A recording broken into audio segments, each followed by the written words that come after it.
Jacinda Ardern. Thank you, Mr Chair. It's my pleasure to take a call on the Local Government Auckland Council Amendment Bill number 2, which, as my colleagues have already raised, is a technical bill that will enable local boards to delegate responsibilities, duties or powers that are already conferred upon them by the Local Government Act. So essentially it allows them to keep doing what they were doing. But I think it's important to be clear that what they've been doing has not always been a clearly defined role. And in fact, local boards very early on under the new super city structure very much had to carve out the roles that they would play. It was very ill-defined, as set out in the primary, or as not set out in the primary legislation, as the case may be. And I want to pay tribute to local board members who have done a fantastic job over the past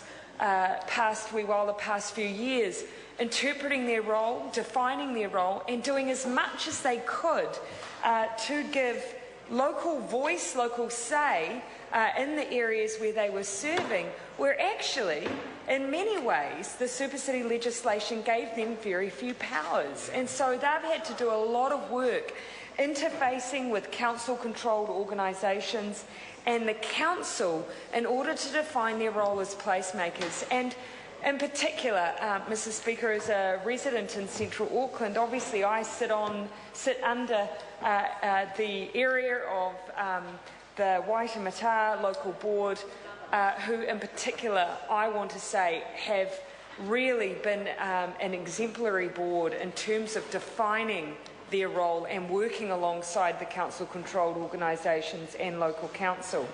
And Mr Chair, in particular, it would be remiss of me not to acknowledge the role of Shale Chambers in that board as chair, and some of his team members like Jessie Chalmers, who's leaving the board, is moving on, but Krista Dempsey, Pippa Coombs, Tricia Reid were particularly unified in the, did I say Pippa Coombs? I hope I did. Were particularly unified as a team because they shared a vision as City Vision candidates. But some of the work that they did in particular, Mr Chair, gives the House an indication of where the board has delegated some of their voice back out to the community. And in particular, things like the Ponsonby Road Master Plan, where the board took the initiative to create a reference group to work alongside the community and business and other representative groups to come up with a master plan to consult the community on. And it is a particularly innovative plan. It really challenges some of the views that have been held in the past by CCOs like Auckland Transport around the greater use of cycle lanes and how you integrate that in very busy thoroughfares like Ponsonby Road, and how you encourage greater use of public transport and other modes of transport. Now, that's a way that this local board has chosen to use their duties and powers conferred on them by Auckland Council to actually empower members of the local community, and they've been very successful at that. There's been other examples where I've witnessed, for instance, having to grapple with the very contentious issue of parking. In areas like St Mary's Bay and Freeman's Bay, you get overflow from the city where people seek to park, particularly because we've had an improvement of a lot of the overbridges into the city. It's been another initiative of the local board. That means that commuters can park in the suburbs and quickly commute down into the city. We've been a victim of the local board's own success. Now, to deal with that, the local board have taken the initiative to work with the CCO and work with Auckland Transport to try and come up with something that works for the residents, where they get first dibs on their local parking. But how you manage that in a way that's cost effective is very hard, and so I commend them on what they've done there. Use of public space is another area where local boards, at first there was a view that they would only be able to determine things like what the playground equipment would look like. Now, they have managed to go well beyond what originally the primary legislation set out for them and do things like in my local area where I live, where they have proposed an upgrade of Myers Park.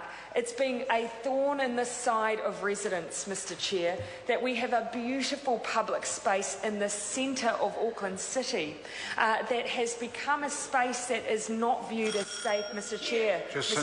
Thank you, Mr Chair, which is simply not viewed as a safe space by public residents because it is an inner city park.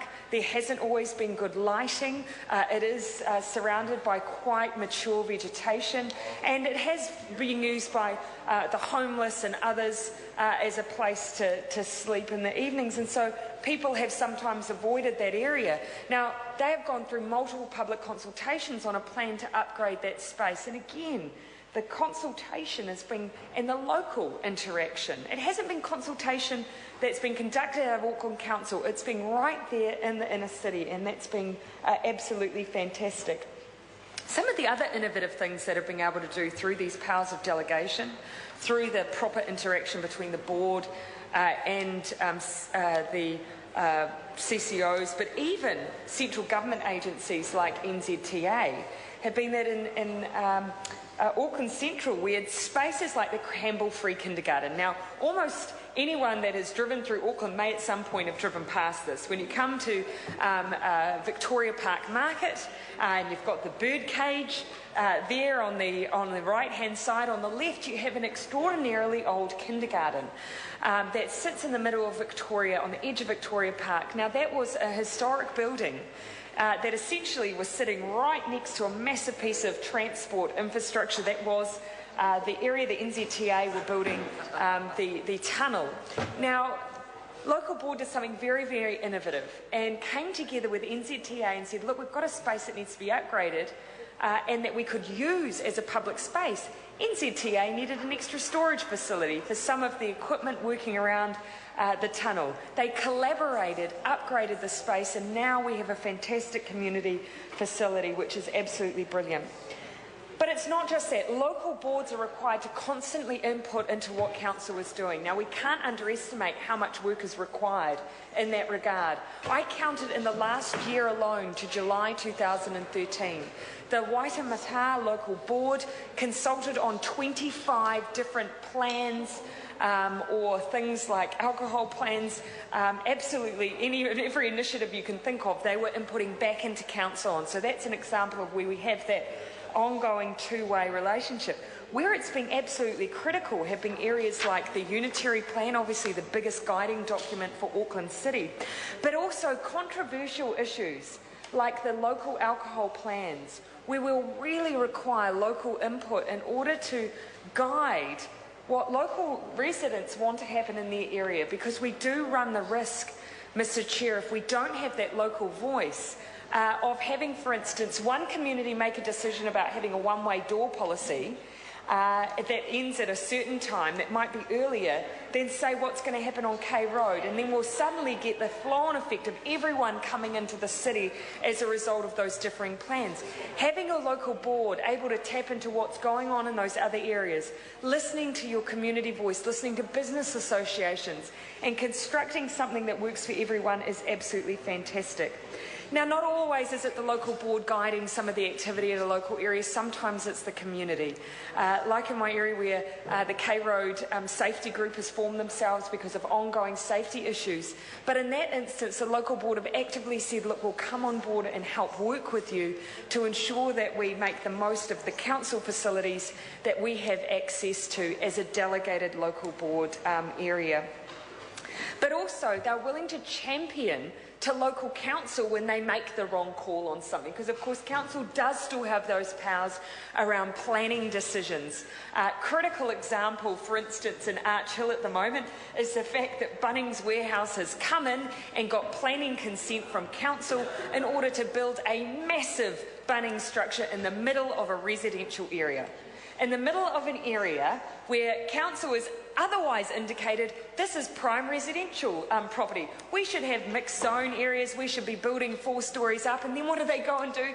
They grant planning consent for Bunnings to stick a massive warehouse in Arch Hill. It's an absolute disgrace. So in that situation, we've had the local board come on board and say, we are not in favour of this. We will represent the local community to the council. We don't have delegated authority, but we do have a voice that we can express. Now, for me, Mr. Chair, these are great examples of what local boards can do. That is a reason why people must vote.